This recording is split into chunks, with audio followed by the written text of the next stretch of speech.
নমস্কাৰ আমি আজি ক্লাস 10 যেটো 6 নম্বৰ চেপ্টাৰ ত্ৰিভুজ ট্ৰায়াঙ্গলস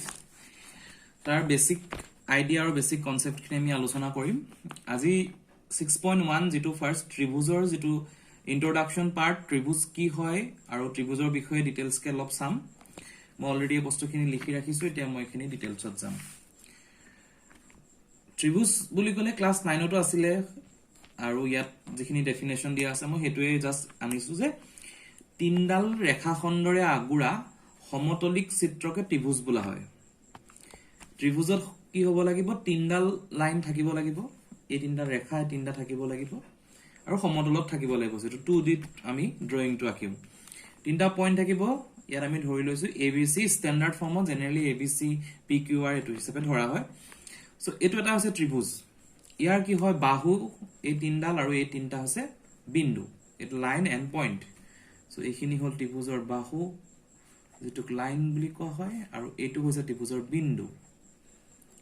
যেটো পইণ্ট এই ত্ৰিভুজটোক সিম্বলিক ৰিপ্ৰেজেন্টেশন কৰিলে আমি কেনেকৈ লিখা যায় ত্ৰিভুজ এটা সিম্বল দিয়া হয় ABC এটো এটা ABC ত্ৰিভুজ তাৰ বাহু কেডাল থাকে তিনডাল লাইন তিনডাল থাকে হে তিনডাল লাইন কি হ'ল AB BC CA মই এটো ওয়েট ত্ৰিভুজটো দেখাইছো AB BC CA anti clockwise হ'ব যদি মই উল্টাকে দেখাও ক্লকৱাইজ হলে AC CB BA হ'ব আমি এতিয়া AB BC CA হিচাপে ধৰিম আমি কি পালো ত্ৰিভুজৰ তিনডাল লাইন থাকে আৰু তিনটা বিন্দু থাকে আৰু তিনটা কোণ থাকিব তাৰ এংগল থাকিব ট্ৰায়াঙ্গল যেটো হৈছে ট্ৰায়াঙ্গল তিনটা এংগল সেই এংগল কিটা কি হল angle ABC it was a symbolic representation of an angle BCA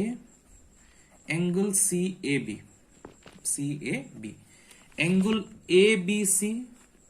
angle BCA angle CAB generally কি হয় এই যিখিনি angle লিখা হয় ইয়াৰ মাজৰ পইণ্টটো মেইন angular পইণ্টটো আহে এটো ইনিশিয়াল পইণ্ট এটো সেকেন্ড পইণ্ট এটো লাস্ট পইণ্ট BCA CAB বুলি লিখিলো কিছুমান ক্ষেত্ৰত কি কৰা যায় এই ট্ৰায়াঙ্গল যদি এংগল খিনি আমি এটা যেতিয়া আমি ম্যাথমেটিক্সত কোৱেশ্চন সলভ কৰিম প্ৰবলেমবোৰ বা কিছুমান কোৱেশ্চনত কি হয় direct angle to angle A angle B angle C হিচাপেও লিখা যায় যেটো হৈ গল angle A to angle B to angle C হটো এখিনি হৈ গল ত্ৰিভুজৰ একদম বেসিক কনসেপ্ট ত্ৰিভুজটো কি হয় এই ত্ৰিভুজৰ কনসেপ্টৰ পৰা মই ক্লাস 10 ৰ যেটো বুকস আছে তাত কিছুমান কথা দিয়া আছিল সেইখিনি একদম সিম্পল কে বুজাইছো যে ত্ৰিভুজটো আমি এতিয়া বাদ দিছো তাৰ নেক্সট খিনি চাইছো যে সৰ্বসম চিত্ৰ বুলি কয় আৰু এটা আছে সদৃশ্য চিত্ৰ এটো সিমিলাৰ ফিগাৰ এটো কংগ্ৰুয়েন্ট ফিগাৰ বুলি কলে সৰ্বসম চিত্ৰ আৰু সদৃশ্য চিত্ৰ কি হয় এটো জাস্ট বেসিক এটা কনসেপ্ট তাত দিছে সৰ্বসম চিত্ৰ হল যাৰ আকাৰ আৰু আকৃতি সমান ধৰি ললো মই এটা ত্ৰিভুজ আঁকিলো এটো মই ইয়াত পেইনে ৰাখিছো গতিকে যাৰ কোঅৰ্ডিনেট বা তাৰ ডাইমেনশন খিনি চেঞ্জ হ'ব পাৰে এখিনি সৰ্বসম চিত্ৰ এটো ত্ৰিভুজ আঁকিলো ঠিক সেম আকাৰটো সেম হ'ব লাগিব আকৃতি সেম হ'ব লাগিব তেতিয়া হ'ব সৰ্বসম চিত্ৰ যেটো ইটোৰ লগত হিটো পুৰা সমান এটা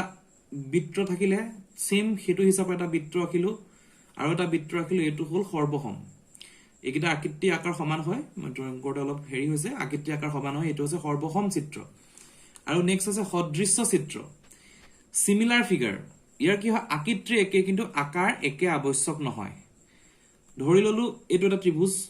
সৰু ত্ৰিভুজ আঁকিলো ABC এটা ত্ৰিভুজ আঁকিলো আৰু ঠিক তেনেকৈ আৰু এটা ত্ৰিভুজ আছে এটো আঁকিলো যেনিবা আমি PQR ইয়াত কি হল আকৃতি একে সেম ত্ৰিভুজৰ টাইপ কিন্তু আকাৰ বেলেগ আকাৰটো বেলেগ আকাৰৰ একে হোৱা আৱশ্যক নহয় আকাৰ সৰু হ'ব পাৰে আকাৰটো এতকে ডাঙৰ সৰু হ'ব পাৰে এতকে ডাঙৰ হ'ব পাৰে আকাৰটো এটো হ'ব পাৰে কিন্তু ত্ৰিভুজ সৰ্বসম গতিকে সদৃশ্য এখিনি সদৃশ্য চিত্ৰ বুলি কোৱা হয় কিন্তু আকাৰ একে আৱশ্যক নহয় যেতিয়া একে আকাৰ হৈ যাব হেতু সৰ্বসম চিত্ৰ হ'ব এতিয়া আমি এই যেটো সদৃশ্য চিত্ৰ বা সৰ্বসম চিত্ৰৰ তাৰ কিছুমান সিম্বলিক ৰিপ্ৰেজেন্টেশন থাকে যদি বস্তুটো সৰ্বসম হয় সেই এংগল ABC এংগল PQR সৰ্বসম তাৰ ইকুৱেল দিয়া থাকিব আৰু এটো সিম্বলে বুজোৱা যায় আৰু সদৃশ্য চিত্ৰ হলেও এই বস্তুখিনি আমাৰ আহি যায়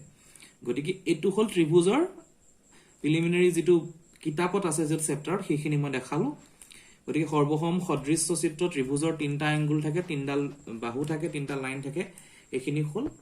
আৰু নেক্সট আমি এতিয়া চাম যে ত্ৰিভুজৰ প্ৰকাৰ কি। এটা আমি ত্ৰিভুজ এটা পালো, মই এটা ত্ৰিভুজ আঁকিছো, এইটো ত্ৰিভুজ ABC বুলি দিলো, ABC। ত্ৰিভুজৰ প্ৰকাৰ কি মই এটা লিখি দিছো ইয়াত বস্তুখিনি। ত্ৰিভুজৰ প্ৰকাৰ আমি দুটা ভাগত ভাগ কৰিব পাৰো। এটা ত্ৰিভুজত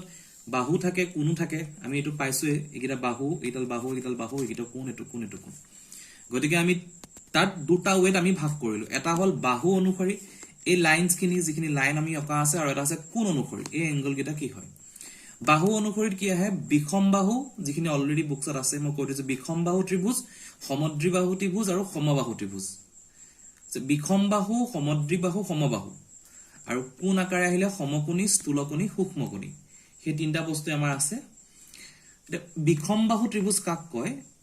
মই ইয়াৰ পৰা এইটো এক্সাম্পল লৈছো, এইটো 1 2 3 বুলি ললো, এইটো 4 5 6 ললো। এতিয়া আমি সিম্পলকে একদম সিম্পল কনসেপ্ট, মই বিষম বাহু সমদ্বিবাহু একেটাকে 1 2 3 4 কৰিলো, সিম্বলিক এটা পইণ্ট দিলো, তাত মই এটা সিম্পলকে এতিয়া বস্তুটো দেখাম। এক নম্বৰ আছিল বিষম বাহু। বিষম বাহু ত্ৰিভুজত কি হয়, তিনটা লাইন থাকিব ত্ৰিভুজত, গতিকে বিষম বাহু ত্ৰিভুজত ইটো লাইনৰ লগত সিটো লাইন কেতিয়াও সমান নহয়। বিষম বাহু বস্তুটো এইটো, মানে এটা এক্সাম্পল লৈছো যে এইটো হয়তো এইটোৰ লগত এইটো সমান নহয়, এই তিনটা লাইন বেলেগ বেলেগ, মানে ধৰক ABC যদি আমি লওঁ বিষম বাহু ত্ৰিভুজত AB is not equal to BC is not equal to CA, এই তিনটা লাইন কেতিয়াও সমান হ'ব নোৱাৰে, এইটো হৈছে বিষম বাহু। 2 নম্বৰ সমদ্বিবাহু। সমদ্বিবাহু ত্ৰিভুজত কি হ'ব, দুটা লাইন সদায় সমান হ'ব। সাপোজ এটা এক্সাম্পল লৈছো, এইটো সমদ্বিবাহু ত্ৰিভুজ বুলি মই এক্সাম্পল হিচাপে লৈছো। ইয়াত মই স্কেলত ড্ৰ কৰা নাই, মই জাষ্ট ড্ৰয়িং দেখাইছো। AB BC CA পালো, এইটো AB BC CA। ইয়াত কি হ'ব, AB is equal to BC, AB is equal to BC, মানে দুডাল বাহু সমান, AB is equal to BC, গতিকে AB is equal to BC হোৱাৰ কাৰণে এইটো সমদ্বিবাহু ত্ৰিভুজ। এডাল কিন্তু ইয়াৰ সমান হ'ব নোৱাৰে, এডাল ইয়াৰ সমান হৈ গ'লে বস্তুটো বেলেগ হ'ব। গতিকে সমদ্বিবাহু দুডাল বাহু সমান, দুডাল বাহু সমান। 3 নম্বৰ আহিছে সমবাহু। 3 নম্বৰ পালো আমি সমবাহু। সমবাহু ত্ৰিভুজত কি হ'ব, এইটো যদি আমি সমবাহু ত্ৰিভুজ বুলি ধৰো, সাপোজ আমি ধৰি লৈছো, তাত কি হ'ব, AD is equal BC is equal CA, তিনডাল লাইন সমান। বিষম বাহু, সমদ্বিবাহু, সমবাহু হৈ গ'ল। এটা আমি কোণ অনুযায়ী দেখাম। 1 নম্বৰত আমি আছিলে 4 নম্বৰ আছিলে সমকোণী ত্ৰিভুজ। সমকোণী ত্ৰিভুজ যিটো অলৰেডি 9-8ত কনসেপ্টত আছিলে, সমকোণী ত্ৰিভুজ যাৰ এটা কোণ 90 ডিগ্ৰী হয়, এইটো কোণ 90 ডিগ্ৰী। ABC ললো আমি, angle ABC is equal to 90 degree, এইটো সমকোণী ত্ৰিভুজ। 5 নম্বৰত আহিলে স্থূলকোণী ত্ৰিভুজ। স্থূলকোণী ত্ৰিভুজত কি হ'ব পাৰে, স্থূলকোণী ত্ৰিভুজত এটা কোণ 90তকে সদায় ডাঙৰ হ'ব। সাপোজ এইটো এনেকৈ ললো, ABC ললো, এইটো angle suppose 130 degree. So angle ABC কিমান হ'ল, ABC হৈ গ'ল 130 ডিগ্ৰী, যেটো হৈ গ'ল স্থূলকোণী ত্ৰিভুজ। আৰু 6 নম্বৰত আহিলে সূক্ষ্মকোণী ত্ৰিভুজ। সূক্ষ্মকোণী ত্ৰিভুজত কি হয়, গোটেই ত্ৰিভুজটো গোটেইকেইটা কোণে 90 ডিগ্ৰীতকে সৰু। সাপোজ এইটো যদি হৈ যায় ABC, মই এইটো হিচাপে দেখাম, এংগল ABC কৰি দেখাম এতিয়া।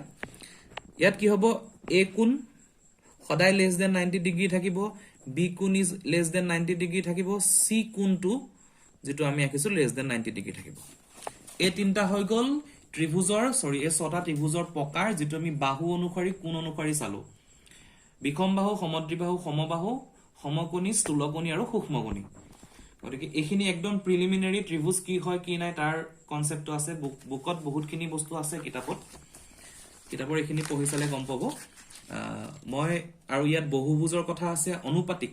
যেটো সমানুপাতিক অনুপাতিকৰ কথা আছে, যেটো প্ৰপৰচন কৰা হয়, সেইটো বস্তু এটা বেলেগ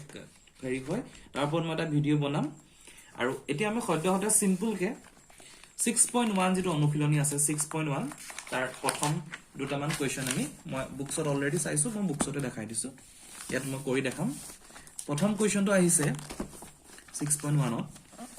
যে 6.1 অনুশীলনী, এটো বুকছত আছে, পেজ নাম্বাৰ হ'ল 135। একদম বেসিক কনসেপ্ট হয়, বেসিক বেসিক ট্ৰায়াঙ্গুলৰ বিষয় আছে। প্ৰথম আছে সকলো বৃত্তই কি হয়, সৰ্বসম হয় নে সদৃশ হয়। সৰ্বসম কেতিয়াও হ'ব নোৱাৰে সকলো বৃত্ত মানে কি বুজাইছে এটো এটা বৃত্ত হ'ব পাৰে এটো এটা বৃত্ত হ'ব পাৰে এটো এটা বৃত্ত হ'ব পাৰে সকলো বৃত্তৰ বোলাৰ বৃত্তৰ প্ৰতিটো বৃত্তই সদৃশ হ'ব সৰ্বসম নহয় কাৰণ সকলো বৃত্ত সমান নহয় এটাৰ আকৃতিটো সমান কিন্তু আকাৰটো বেলেগ গতিকে সকলো বৃত্ত সদৃশ হ'ব সকলো বৰ্গই সদৃশ নে সৰ্বসম 2 নম্বৰ আহিলে বৰ্গ আমি বৰ্গ পাইছো চাৰিডাল লাইন সমান হ'ব সকলো বৰ্গই সদৃশ নে সৰ্বসম সকলো বৰ্গই সদায় সদৃশ হ'ব সৰ্বসম কেতিয়াও নহয় কাৰণ সৰ্বসম মানে বৰ্গ এটাই হ'ব লাগিব তাৰ